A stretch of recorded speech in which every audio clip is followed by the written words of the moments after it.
حول ولا قوة إلا بالله العلي العظيم. أعوذ بالله من الشيطان الرجيم. بسم الله الرحمن الرحيم. الحمد لله الذي جعل الحمد مفتاحا لذكره وسببا للمزيد من فضله ودليلا على آلائه وعظمته. ثم الصلاة والسلام والتحية والإكرام على خير خلقه وأفضل بريته حافظ سره ومبلغ رسالاته الذي سمي في السماء بأحمد وفي الأرض بأبي القاسم محمد. اللهم صل على محمد وآل محمد وعلى أهل بيته الطيبين الطاهرين المعصومين المظلومين ولعنة الله على أعدائهم أجمعين. أما بعد فقد قال الله سبحانه وتعالى في كتابه الكريم. بسم الله الرحمن الرحيم. تبارك الذي بيده الملك وهو على كل شيء قدير الذي خلق الموت والحياة ليبلوكم أيكم أحسن عملا وهو العزيز الغفور. صلوات بر محمد وآل محمد. اللهم صل على محمد وآل محمد. એક મરહુમાના ઈ સાલે સવાબની આ મજલિસ છે. શરૂઆતમાં હું પણ ચાહું છું કે ફેમિલી લોકોને કોન્ડોલિયાન્સના બે શબ્દો કહું. બેશક કોઈને પુરસો આપવો, કોઈને તસ્લિયત આપવાનો બહેતરીન ઝરિયો મજલિસે ઇમામે હુસૈન અલૈહિસ્સલામ છે. આ મજલિસો થકી અહેલે બેતના ઝિક્રે ગમ થકી આપણો ગમ એમના ગમની સામે હળવો દેખાય. ગમે તેટલી મોટી મુસીબત હોય, અહેલે બેતની મુસીબતના સદકામાં, એમના ગમના ઝિક્રના સદકામાં આપણા માટે મુસીબતો સહન કરવું શક્ય થઈ જાય. આ પહેલી વાત. અને બીજી વાત, મરહુમા કોણ હતા, એમની જિંદગી કેવી હતી, હું એમને નથી ઓળખતો, એમનાથી વાકેફ નથી, પણ આટલું જરૂર કહીશ ફેમિલી લોકોને કે કોઈ ઇન્સાનની જિંદગીનું કોઈ કામ ખુદાને ક્યારેક એવું પસંદ આવી જાય કે એની મોતનો સમય બહેતરીન સમયની અંદર રાખી દે છે. આપ લોકોને ખુશખબરી અને બશારત આપું છું મરહુમાના હકમાં કે એમના ઇન્તકાલનો સમય જુમાનો દિવસ હતો. શબે જુમા એમની જિંદગીની છેલ્લી રાત અને જુમાનો દિવસ. અને હદીસમાં મળે છે જે કોઈ ગુરુવારે ઝોહરથી લઈ જુમ્માના દિવસે ઝોહર સુધી આ 24 કલાકમાં જો કોઈ આ દુનિયાથી જાય તો એક એના માટે સહુલત ખુદા એ રાખે છે કે ફિશારે કબ્રથી એને મહેફૂઝ રાખે છે. ખુદા ઇન્શાઅલ્લાહ આ જુમ્માના દિવસની બરકતથી કે જેમાં એમનો ઇન્તકાલ થયો, ખુદા એમના ઉપર રહેમત નાઝિલ ફરમાવે, એમની મગફિરત કરે અને સગાવાલાઓને સબ્રે જમીલ અતા કરે. પર મુહમ્મદ વ આલે મુહમ્મદ સલવાત.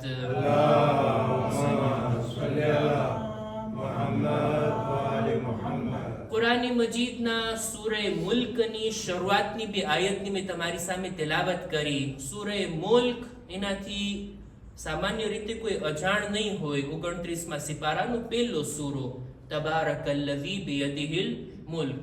આ સૂરાની ક્યારેક ક્યારેક તેલાવત પણ થતી હોય આપણી મજલિસોની શરૂઆતમાં. બહુ બાબરકત સૂરો છે, મુબારક સૂરો છે. રસૂલ ખુદાની હદીસ છે જે કોઈ સૂરે મુલ્કની તેલાવત કરે ને જાણે એમ કે શબે કદ્રના રાતભર જાગીને ઇબાદત કરી હોય.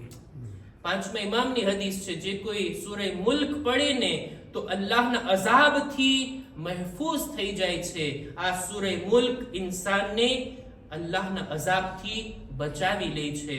સૂરે મુલ્કની ઘણી બધી ફઝીલતો વાળી હદીસો નજરોથી પસાર થઈ, એને બયાન કરવો અત્યારે મકસદ નથી. બહેરહાલ જે કઈ ફઝીલતો અને જે કઈ ફાયદાઓ આ સૂરાના છે એ ત્યારે મળે જ્યારે ઇન્સાન વિચાર કરીને, ફિક્ર કરીને અને આ સૂરાની વાતો પર અમલ કરીને આ સૂરાની તિલાવત કરતો હોય. આ બધા ફાયદા એની જિંદગીમાં એને મળી શકે. 2 આયતોની મેં તિલાવત કરી બિલકુલ આ સૂરાની શરૂઆતમાં. શરૂઆત આ રીતના થાય છે કે તબારકલ્લઝી બિયદિહિલ મુલ્ક, બાબરકત છે એ ઝાત કે જેના કાબુમાં, જેના કુદરતમાં પૂરી કાયનાત સમાયેલી છે. બધી ચીજો પર ખુદાની હુકુમત છે, ખુદાના કબજે કુદરતમાં છે આ સારી કાયનાત. ત્યારબાદ આગળ ખુદા કહે છે વહુવા અલા કુલ્લી શૈઇન કદીર. ફક્ત એમ નથી કે એના કબજે કુદરતમાં છે, એના કાબુમાં છે, બલકે ખુદા ઈ ઝાતનું નામ છે કે જે દરેક ચીજ ઉપર તાકાત અને શક્તિ રાખે છે. કોઈ ચીજમાં તેને હરાવી શકતું નથી કોઈ. ખુદાના હાથમાં બધું છે. બસ આટલું જ કહી દઈએ ને, બધી ચીજ કરવાની ખુદામાં તાકાત અને કુદરત છે. ત્યારબાદ આગળ ખુદા કહે છે 2 એવા મિસદાક, 2 એવી વાત ખુદા રાખે છે બંદાઓની સામે કે જેના ઉપર કોઈનો ઇખ્તિયાર નથી, જેની અંદર કોઈનું કંઈ નથી ચાલતું. કઈ કઈ ચીજો? ખુદાવંદ આલમ કહે છે અલ્લઝી ખલકલ મૌત વલ હયાત. ખુદા ઈ છે જેણે મૌતને પણ પેદા કરી અને હયાતને પણ પેદા કરી. આ બંને ચીજો ઉપર ફક્ત અને ફક્ત કોઈનો ઇખ્તિયાર હોય તો એ ખુદાની ઝાત છે. દુનિયાની અંદર ઇન્સાનો ક્યારેક થોડીક કુદરત આવી જાય ને, થોડોક પાવર આવી જાય ને, થોડીક માલ અને મિલકત વધી જાય ને, એમ સમજવા લાગે જાણે દુનિયા મારા ઈશારા પર નાચે છે. ઘમંડ કરવા લાગે, ગુરૂર કરવા લાગે, તકબ્બુર કરવા લાગે. ઇન્સાન ક્યારેક એમ સમજવા લાગે કે હું છું જે બધાને રોજી આપું છું, હું છું જે બધાની પરવરિશ કરું છું. ફિરഔન સિફત બનીને તખ્ત પર બેસીને કહે છે અના રબ્બુકુમુલ આલા. આવા લોકો હોય છે દુનિયામાં, પણ ખુદાએ 2 ચીજો ઇન્સાનોની સામે રાખી. એ ઇન્સાન, તું એમ સમજે છે તારા હાથમાં કંઈ છે? આ 2 ચીજ, એમાં તારું કંઈ નથી ચાલતું. એક છે હયાત અને બીજું છે મૌત. છે કોઈનો કંટ્રોલ આમાં? ખુદા જો કોઈને જિંદગી આપવા માંગે, કોઈ એને ખતમ નથી કરી શકતું, કોઈ એને મૌત નથી આપી શકતું. નમરૂદ ચાહતો હતો ઇબ્રાહીમને આગમાં ફેંકી દેવામાં આવે, એમને સળગાવી દેવામાં આવે, ખત્મ કરી દેવામાં આવે. ફિર નમરૂદ કંઈક ચાહતો હતો, ખુદાનો ઈરાદો હતો કે એમના ખલીલ બાકી રહે, આગને ગુલઝારમાં બનાવી દેવું એ ખુદાનું કામ. મૂસા, જનાબે મૂસા દુનિયામાં ન આવે એવો પ્લાન હતો ફિરૌનનો. કેટલા બેગુનાહ બાળકોને એને શહીદ કર્યા છે કે મૂસા દુનિયામાં ન આવે. ખુદા કહે છે એ મૂસા, હું તને દુનિયામાં મોકલીશ, ફિરૌનના દરબારમાં ને એના મહેલમાં જ તારી પરવરિશ થશે અને તું જિંદા અને બાકી રહીશ. ફિરૌનનો ઈરાદો કંઈક હતો, ખુદાનો ઈરાદો કંઈક. ખુદા જેને બચાવવા માંગે, ખુદા જેને હયાત આપવા માંગે. જનાબે યુસુફના ભાઈઓ જનાબે યુસુફને કુવામાં નાખી દે છે. એક મકસદ તો આ હતો ને કે ત્યાં જ ખતમ થઈ જાય, પણ નહીં, ખુદા એમને હયાત આપ્યા અને ક્યાં સુધી પહોંચાડ્યા. જો કોઈને ખુદા બચાવવા માંગતો હોય, જિંદગી આપવા માંગતો હોય, કોઈ એને મારી નથી શકતું. અને આના કરતા ઉલટું, ખુદા જેને મૌત આપવા ચાહતો હોય, ખુદાનો ઈરાદો હોય કે આને મૌત આવી જાય, દુનિયાના ડોક્ટરો જમા થઈ જાય, કોઈ એને બચાવી નથી શકતું. કેટલા માલદાર, કેટલી મોટી હુકુમત વાળા બાદશાહો મરતી વેળા બિસ્તરે બીમારી ઉપર આ તમન્ના લઈને ગયા, આખી દૌલત આપી દેવા તૈયાર, જો કોઈ અમને જિંદગી અપાવી દે તો. પણ ના, ખુદા જ્યારે મોત આપવા ચાહે, કોઈ એને બચાવી શકતું નથી. જે કઈ છે આ બંને ચીજમાં, એ બધું ખુદાના હાથમાં છે, મોત આપવી અને જિંદગી. ત્યારબાદ આગળ ખુદાવંદે આલમ કહે છે સૂરે તબારકલ્લઝી, સૂરે મુલ્કની શરૂઆતની આયતમાં કે અલ્લઝી ખલકલ મૌત વલ હયાત, ખુદા જેણે મોત પણ આપી, જેણે મોતને પણ પેદા કરી, જિંદગીને પણ પેદા કરી. શું મકસદ છે? લિયબ્લુવકુમ અય્યુકુમ અહસનુ અમલા. ખુદા અજમાવવા માંગે છે તમને કે તમારામાંથી બહેતરીન અમલ કરવા વાળું કોણ છે. ખુદાનો એક મકસદ આ ખિલકતનો એ છે કે બંદાઓને અજમાવે, પરીક્ષા લે, એ પ્રવ કરે લોકોનો કે આમાંથી કોણ છે જે અહસને અમલ કરે છે, બહેતરીન અમલ કરે છે, સૌથી સારામાં સારા આમાલ લઈને આવે છે. આ આયતથી એક વાત તો વાઝે થાય છે કે ઇમ્તિહાન બધાનું છે. ખુદા તરફથી પરીક્ષા બધાની લેવામાં આવશે. કોઈ એવું નથી દુનિયામાં જેમ કહી શકે ખુદાએ તું મારી એક્ઝામ ના લે, તું મારી પરીક્ષા ના લે, મારી આઝમાઈશ ના કર. એક માણસ દુઆ કરી રહ્યો હતો, એ ખુદા તારાથી પનાહ માંગુ છું કે તું મારાથી ઇમ્તિહાન લે. મૌલા અલીના દુઆના શબ્દોને સાંભળી ગયા, એને કોરીજે કરે છે, એને અટકાવે છે, એને સુધારે છે. ભાઈ આવી દુઆ કરીશ કબૂલ નહીં થાય.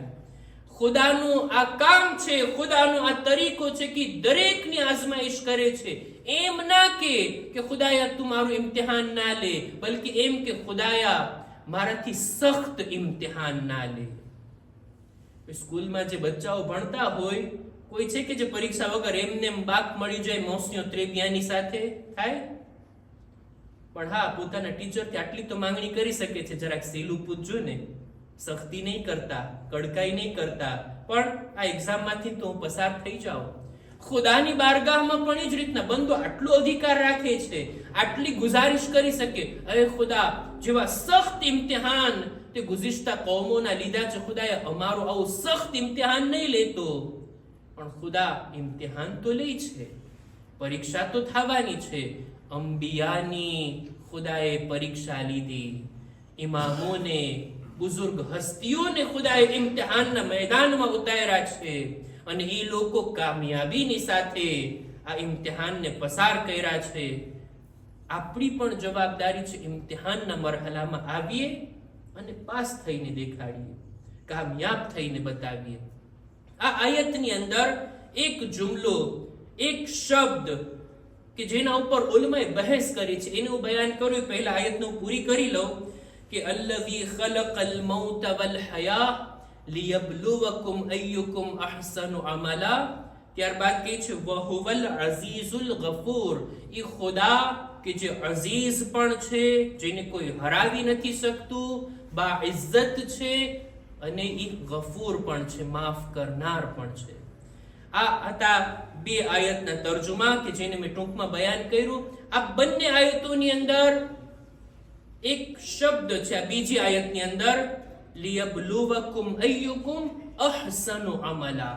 જરાક આના ઉપર બયાન કરીને હું વાતને આગળ વધારું અને પૂરી કરવાની કોશિશ કરું. અહસનુ અમલા, ખુદાએ એમ નથી કીધું કે અક્સરુ અમલા. હું તમારા પાસેથી ઇમ્તિહાન કરીને એ જોવા માંગુ છું કે કોણ તમારામાંથી વધારે અમલ કરે છે. એ વધારે અમલની વાત નથી, અહસને અમલની વાત છે. ખુદા એ જોવા માંગે છે કે તમારામાંથી સારો અમલ કોનો છે. રસૂલ ખુદા સલ્લલ્લાહુ અલૈહિ વસલ્લમ ફરમાવે છે,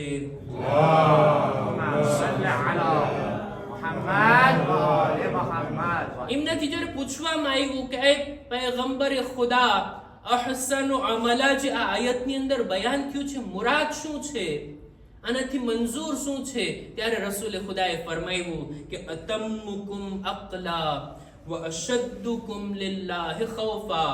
ખુદા તમારું ઇમ્તિહાન લઈને જોવા માંગે છે કે તમારામાંથી કોણ સારી અક્લ વાળું છે, કોની અક્લ કામિલ છે, કોના દિલમાં ખુદાનો ખૌફ વધારે છે. અને ત્યારબાદ વઅહસનુકુમ ફીમા અમરલ્લાહુ વનહા અન્હુ નઝરા. ખુદા એ જોવા માંગે છે કે તમારામાંથી કોણ છે જે અલ્લાહના હુકમ અને અલ્લાહે જે ચીજની મનાઈ કરી છે એ બાબતોના બારામાં વધારે જાણકારી રાખતો હોય. હલાલ હરામની પરવા કોણ વધારે કરે છે, ખુદા ઈ જોવા માંગે છે. કોણ હલાલ અને હરામને અનુસરવા માંગે છે, વધારે અનુસરે છે ખુદા ઈ જોવા માંગે છે. વ ઇન કાન અકલ્લુકુમ તતવ્વુઆ, ભલે મુસ્તહબાત ઓછા હોય જિંદગીમાં, નમાઝે શબ આટલી બધી ના હોય ચાલશે, પણ ફજરની નમાઝ તો કઝા ન થવી જોઈએ. મારા ખુદાએ હુકમ આપ્યો છે. નમાઝનો ટાઈમ તો બહુ વહેલો થાય છે. શું ખુદાને ખબર નહોતી કે મારો આ બંદો વહેલા નહીં ઉઠી શકે? શા માટે મારા ઉપર વાજિબ કરાર દીધી? એ ખુદાને બધી ખબર છે. નમાઝનો ટાઈમ 5 વાગે છે, મતલબ ઈ કે આ બંદો 5 વાગે ઉઠી શકે છે. નમાઝ કઝા થાય છે 6:15 વાગે, મતલબ ઈ કે આ બંદો 6:15 પહેલા ફજરની નમાઝ અદા કરી શકે. ખુદા એ જોવા માંગે છે મારો બંદો મારા હુકમનું પાલન કેટલું કરે છે, એને કેટલી પડી છે મારા હલાલ અને હરામનો રિસ્પેક્ટ કરવાની. જિંદગી કે જે ખુદા તરફથી મળેલી ગિફ્ટ અને નેમત છે, તો એમ એને વાપરીએ જેમ ખુદા ચાહે છે, નહીં કે જેમ મને સરખાઈ આવતી હોય અને જેમ મને માફક આવતું હોય એમ હું જિંદગી જીવીશ. ખુદાના આપણે બંદા છીએ, ખુદા તરફથી આવ્યા છીએ, ખુદાની બારગાહમાં જવાનું છે, એવી જિંદગી જીવીને જઈએ જેવી ખુદા ચાહે છે. ખુદા આપણાથી અહસને અમલ ચાહે છે, બહેતરીન અમલ ઓછા હોય, વાજિબાત જ હોય, મુસ્તહબાત ઓછા હોય, પણ અહસન, બહેતર, સૌથી સારા અને બહેતરીન અમલ લઈને ઇન્સાન ખુદાની બારગાહમાં જાય. હજી એક હદીસ પડું છે આપણા છઠ્ઠા ઇમામ જાફર સાદિક અલૈહિસ્સલામ.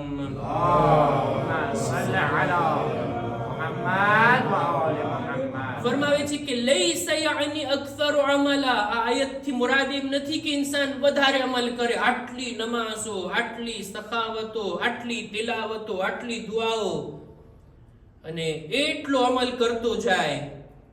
વધારે ખુદા નથી જોતો, ખુદાને ક્વોન્ટિટી નથી જોતી, ક્વોલિટી ખપે છે. કેવી ક્વોલિટી છે એના અમલની. ઇમામ આગળ કહે છે યાની અલ ઇસાબા વલાકિન અસ્વબુકુમ અમલા, કોણ છે જે દુરુસ્ત અમલ કરે છે, સરખી રીતના અમલ કરે છે, બરાબર સહી તરીકાથી અમલ કરે છે ને, ખુદા ઈ જોવા માંગે છે. મૌલા સરખી રીતના અમલ, દુરુસ્ત અમલ એટલે શું? આગળ બયાન કરો ને. ઇમામ બયાન કરે છે, આગળ ફરમાવે છે વ ઇન્નમલ ઇસાબતુ ખશ્યતુલ્લાહ વન્નિયતુ સાદિકા. સહી અમલ એને કહેવાય જેમાં બે ચીજ હોય. એક તો દિલથી ઇન્સાન કામ કરે, ખુદાના એહતરામમાં, ખુદાની સામે દિલને ઝુકાવી અને ખુદાનો હુકમ માને, દિલથી આ ઇબાદતોને અંજામ આપ્યા, પહેલી વાત. અને બીજું વન્નિયત સાદિકા, સાચી નિયતની સાથે આ અમલને અંજામ આપે. કોઈ માણસ નમાઝ તો પડતો હોય, એવી રીતના પડે કે ખુદાએ વાજિબ કીધું છે, હાલો ને પડી લઈએ 2 રકાત નમાઝ, નહીં પડશું તો જહન્નમમાં જાશું ને ફરિશ્તા કોડા મારશે ને આમ થશે ને તેમ થશે, એમ કરીને એ નમાઝ પડતો હોય. અને એક મોમિન ખુદાની મોહબ્બતમાં જાગી જાય, બરાબર રીતે વુઝુ કરે, સરખાઈથી રૂકુ અને સજદા કરે, ખુદાયા તારી મોહબ્બતમાં તારી આટલી નેમતો છે એનો શુક્ર અદા કરતા હું તારી બારગાહમાં વાજિબ નમાઝના અદા કરવા માટે આવ્યો છું. આ વિચાર લઈને આવે ને ઓલો વિચાર લઈને આવે, બંનેમાં ફરક તો છે ને, એક સરખી થોડી છે બેની નમાઝ. દિલથી ખુદાની ખુશી માટે, ખુદાની સામે ફક્ત માથું ના ઝુકાવે, દિલને ઝુકાવે. ખુદાએ તે વાજિબ કીધું છે, હું બહેતરીન તરીકાથી અદા કરીશ. ખુદાએ તે આ ચીજ હરામ કીધી છે, તારી ખુશી માટે આ ચીજ ભલે મને ગમતી હોય, મને મજા આવતી હોય, તારી ખુશી માટે હું આ હરામ ચીજને છોડી દઈશ. આને કહેવાય ખશિયત, દિલથી ઇબાદત કરવી. અને બીજું નિયતિન સાદિકા, સાચી નિયત, નિયતને ચોખ્ખી કરવી. c'est pas facile, આસાન વાત નથી નિયતને સુધારવી. બધા લોકો ઇબાદત કરતા હોય, બધા લોકો નમાઝો પડતા હોય, બધા લોકો અઝાદારીમાં આવતા હોય, બધાના અજરો સવાબમાં ફરક હોય. કેવી રીતના? દરેકના ખુલૂસ પ્રમાણે, દરેકની નિયત પ્રમાણે. ખુદા નિયત જોઈને અજરો સવાબ આપે છે. શા માટે? આ આ કામ કરી રહ્યો છે, શા માટે આ ઇબાદત કરી રહ્યો છે.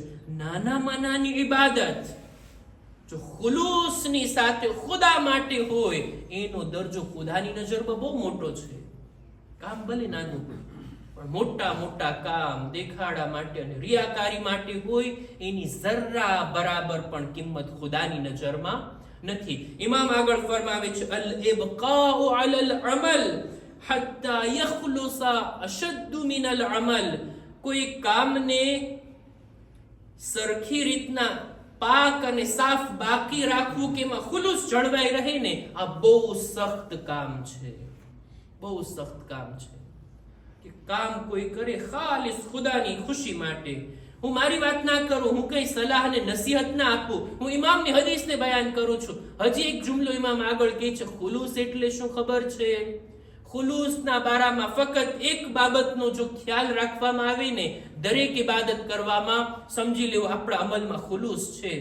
કઈ વાત કહે છે કે વલ અમલુલ ખાલિસુ સાલિહ અલ્લઝી લા તુરીદ અન યહમદકા અલૈહિ ઇલ્લા અલ્લાહ અઝ્ઝ વ જલ્લા. અમલે સાલેહ ખાલિસ ઈ છે કે જેમાં બંદાને કોઈથી વખાણની અપેક્ષા ના હોય સિવાય ખુદાની ઝાતથી.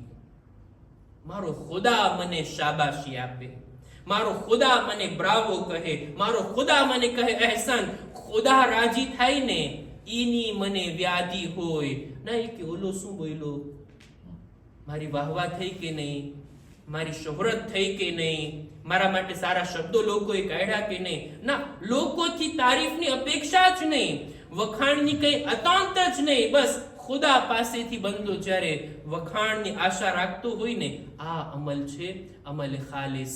ઇન્સાન અમલ કરતો જાય ખુલૂસની સાથે, દિલથી, સાચી નિયતથી, આને કહેવાય અહસન અમલ.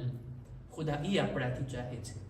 નામે આમાલમાં જ્યારે આપણે જોઈએ આપણી ઇબાદતો તો ઘણી હશે પણ બધી અહસનો અમલાની કેટેગરીમાં નહીં આવતી હોય, બહુ ઓછી ઇબાદતો હશે. કોશિશ કરીએ, જિંદગી હવે કેટલી બાકી છે, જિંદગીના કેટલા વર્ષો બાકી છે, જિંદગીમાં હવે કેટલા મુહર્રમ અને સફર આપણે જોવાના છે ખબર નથી, પણ જેટલું આપણે કરીએ ને કોશિશ કરીએ આપણા નામે અમલ અહસને અમલ ખુદાની બારગાહમાં ગણતરી થાય. બસ અઝીઝો, હું વાતને અહીંયા જ અટકાવું. આજે આપણે એક માના ઇસાલે સવાબ માટે જમા થયા છીએ.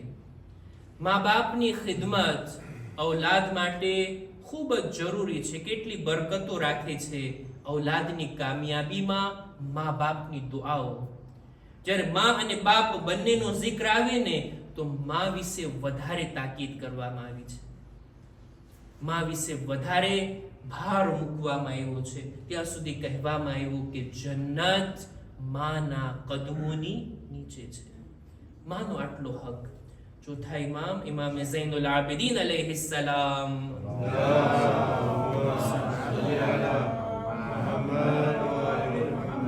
જ્યાં હુકૂકના બયાનની અંદર મૌલા એક એકના હક ગણાવે છે. રસાલતુલ હુકૂકમાં 50 કે 51 હક ઇમામે ગણાવ્યા છે. એમાં માનો હક જ્યારે ઇમામ ગણાવે છે ને ત્યારે મૌલા ફરમાવે છે કે હિયા તહમિલુકા હૈસુ લા યહમિલુ અહદુન અહદા. એ ઇન્સાન યાદ રાખ, માનો હક ઈ છે કે એણે તને એવી રીતના પોતાના પેટમાં ઉપાડ્યો છે જે રીતના કોઈ કોઈને ના ઉઠાવે. એવી રીતના શરૂઆતના દિવસોમાં, જિંદગીની શરૂઆતમાં તારો ખોરાક આપ્યો છે જે રીતના કોઈ કોઈને ખોરાક ન આપે. એક માણસ આવીને માસૂમની ખિદમતમાં અર્જ કરે છે, મૌલા મેં મારી માની ખૂબ ખિદમતો કરી, એટલી ખિદમતો કરી, એની જિંદગીના અંતમાં એ પોતે ખાઈ નહોતા શકતા, મેં મોઢામાં બટકા આપ્યા છે, એના બધા કામો મેં કર્યા છે, આખી જિંદગી એમના છેલ્લા શ્વાસ સુધી મેં એમને ખૂબ ખિદમતો કરી. મૌલા બતાવો જોઈ મેં એમની ખિદમતોનો હક અદા કર્યો કે નહીં. માનો હક બહુ મારા ઉપર છે, એમના ehsan ઘણા બધા છે, મેં એના ehsanને વાળી દીધા, એનો હક અદા કર્યો. ઇમામનો જુમલો, આટલું તે કર્યું છે ને, તું જ્યારે માના શિકમમાં હતો, સૂતી વેળા એને પડખું ફરવામાં જેટલી તકલીફ પડતી ને આ એનોય હક અદા નથી થયો. માના અહેસાનને કોણ વાળી શકે? માના જે કઈ અહેસાનો છે, એની જે ખિદમતો છે, એની જે કુરબાનીઓ છે, ઔલાદ એક એકને જો યાદ કરે ને દિલમાં મા બાપનો એહતરામ વધતો જાય. એ નાશુકરા અને નાલાયક ઔલાદ કહેવાય કે જે કહેતા હોય પોતાના મા બાપને કે તમે અમારા માટે શું કર્યું, શું કર્યું. જો કઈ કર્યું ના હોત ને તો તું બાકી ના રહ્યો હોત. ઠંડીથી બચાવ્યા, ગરમીથી બચાવ્યા, બીમારીમાં હિફાજત કરી, કેવી રીતના પાલન પોષણ કર્યું છે. પાણા પકાવવું એગાલ ઔલાદને મોટી કરવી. આ મા બાપના અહેસાન છે, એમનો હક છે. અને માનો હક, માની દુઆઓ. ખુશનસીબ છે એ લોકો કે જેમની માં જિંદા અને બાહયાત છે. ભલે દૂર હોય, બીજા ગામમાં હોય, જ્યાં પણ હોય, બસ આટલી ખબર છે ને બાહયાત છે, એના શ્વાસ ચાલી રહ્યા છે. દિલમાં ઇત્મીનાન રાખવું કે આપણે ભલે એમને કંઈ કરી ના શકતા હોય, એમની સાથે ભલાઈ ના કરી શકતા હોય, પણ માં એનું કાળજું હંમેશા આપણા માટે દુઆ ગો હોય, દુઆ કરતી હોય માં. જનાબે મૂસા ખુદા સાથે વાત કરવા જતા ને કોહેતૂર ઉપર. એક દિવસ કોહેતૂરથી પાછા વળી રહ્યા હતા. ખુદા ભલામણ કરે છે, એ મૂસા હવે સંભાળીને જાજો, ધ્યાન રાખીને ઉતરજો. ખુદાયા, દર વખતે તું આવતો, તારી સાથે વાત કરતો, આરામથી આવતો ને આરામથી જાતો, આજે વળી શા માટે આવી તાકીદ કરી રહ્યો છે? ત્યારે ખુદા કહે છે, મૂસા તમારી માનો ઇંતકાલ થઈ ગયો છે, હવે હાથ ઉઠાવીને તમારી સલામતીની દુઆ કરનાર માં આ દુનિયામાં નથી. માની દુઆથી વંચિત અને મહેરૂમ થઈ ગયા છો. જ્યાં સુધી માં જીવંત હોય ને, દીકરો ગમે તેટલો મોટો થઈ ગયો હોય, ઔલાદ ગમે તેટલી મોટી થઈ ગઈ હોય, માં માટે તો હજી બચ્ચા જ છે અને એમના હકમાં દુઆ કરતી જ હોય. આખી જિંદગી ઔલાદની ફિક્રમાં જો કોઈ રહેતું હોય ને તો એ છે માં. એટલી સારી વાત કીધી છે રઝા સિરસવી સાહેબે. ખુદા એમને અજરે જઝીલ અતા કરે. પોતે ફરમાવે છે કે મૌત કી આગોશ में जब थक के सो जाती है माँ, तब कहीं जाकर रजा थोड़ा सुकून पाती है माँ.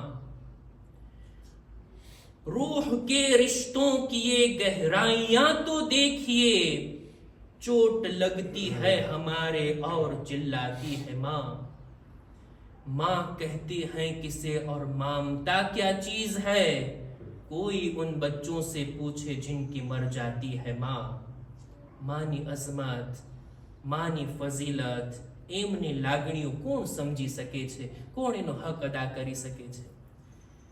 હું અર્ઝ કરીશ, એ રઝા સિરસવી, તમે ખરું કીધું છે, સાચું કીધું છે. આખી જિંદગી માને ઔલાદની વ્યાધિ હોય, જ્યારે એ ગુજરી જાય છે, મોતની મીઠી નીંદરમાં ચાલી જાય ને, ત્યારે એના ચહેરાથી ઔલાદની વ્યાધિ ઉતરે છે કે મૌત કી આગોશ में जब थक के सो जाती है माँ, तब कहीं जाकर रजा थोड़ा सुकून पाती है माँ. પણ એ રઝા સિરસવી આ દુનિયાની આમ માઓ માટે છે કે મરવા સુધી પોતાની ઔલાદની વ્યાધિ કરતા હોય, પણ અહલે બૈતના ઘરાનામાં આવું નથી. માં જો ફાતિમા ઝહરા જેવી હોય, ઔલાદ હસન અને હુસૈન જેવી હોય ને, ઈ માને મયરા પછી પણ ઔલાદની વ્યાધિ હોય. યાદ કરો ઈ મૌકાને જ્યારે અમીરુલ મુમિનીન બીબી ઝહરાના જનાઝાને તૈયાર કરી લીધા, ઔલાદને આખરી દીદાર માટે બોલાવ્યા. એ હસન હુસૈન, આવો માની આખરી ઝિયારત કરી લો. એ ઝૈનબ ઉમ્મે કુલસુમ, આવો માના આખરી દીદાર કરી લો. લ્યો અઝીઝો, બધી ઔલાદ આવે છે, ઇમામે હુસૈન દૂર ઊભા છે. એ માં હુસૈન ત્યાં સુધી તમારી પાસે નહીં આવે જ્યાં સુધી તમે મને નહીં બોલાવો. ઇમામ કહે છે, મેં ખુદ જોયું. મૌલા કહે છે કે ફાતિમાના બંને કફન તૂટ્યા, હાથ બહાર આવ્યા. એ મારા હુસૈન, આવો મારા ગળેથી લાગી જાઓ. લ્યો અઝીઝો, ઇમામે હુસૈન ને ઝહરાએ મયરા પછી પણ જુદા નથી કર્યા. પોતાના ગળેથી લગાડ્યા કે એવો માં અને દીકરાનો રિશ્તો છે. આસમાનથી સદા આવી, એ અલી, બચ્ચાઓને ફાતિમાથી અલગ કરી નાખો. ફરિશ્તાઓ આ મંઝર જોઈ નથી શકતા. આ ઈ મોકો હતો જ્યારે ઇમામે હુસૈન માના જનાઝાથી વિદાય લે છે. એક મોકો ઈ પણ આવે છે જ્યારે ઇમામે હુસૈન માની કબ્રથી જુદા થાય છે. જ્યારે મદીનાને છોડી રહ્યા હતા એવી રીતના કબ્ર પાસે આવ્યા જાણે માની આગોશમાં આવતા હોય. એ માં, તમારો દીકરો હુસૈન, તમારા કબ્રનો મુજાવિર હુસૈન હવે તમારાથી દૂર થઈ રહ્યો છે. અજબ નહીં, કબ્રથી અવાજ આવ્યો હોય, એ હુસૈન, તમે મદીના છોડો છો, હું મારી લહેદ છોડી તમારી પાછળ પાછળ આવી રહી છું. એ જ કારણ છે ઇમામના કાફલાની પાછળ અવારનવાર એક બીબીના રડવાનો અવાજ આવ્યો. જ્યારે ઇમામથી પૂછવામાં આવતું, આ કોણ બીબી છે જે આ રીતના રડે છે જાણે એનો જવાન દીકરો દુનિયાથી ચાલ્યો ગયો હોય? ઇમામ જવાબ આપે છે, આ બીજું કોઈ નહીં, મારી દુખિયારી માં ફાતિમા છે. અમારો સાથ કત્લગાહ સુધી છે, ત્યાં સુધી મારી માં મારી સાથે સાથે. અલા લઅનતુલ્લાહ અલલ કૌમિ ઝાલિમીન વસયઅલમુ અલ્લઝીના ઝલમુ અય્ય મુન્કલબિન યન્કલિબૂન. इन्ना लिल्लाह व इन्ना इलैहि राजिऊन. परवरदिगार हमारी आ मुख्तसर इबादत ने कबूल फरमा. खुदाया मरहुमानी मगफिरत फरमा. खुदाया इमनी कब्र पर तारी रहमतोनी बारिश नाजिल फरमा. इमनी कब्र ने नूरानी कर. खुदाया इमने मासूमीन ना पाड़ोश में जग्या अता कर. सगा वालाओं ने सब्र जमील अता कर. खुदाया हमारा दरेक मरहुमोनी मगफिरत फरमा. परवरदिगारा ज़माना इमामना ज़ुहूर में ताजील फरमा. हमारो शुमार इमना साथियों में कर. रब्बना तक़ब्बल मिन्ना इन्नका अंतस समीउल अलीम.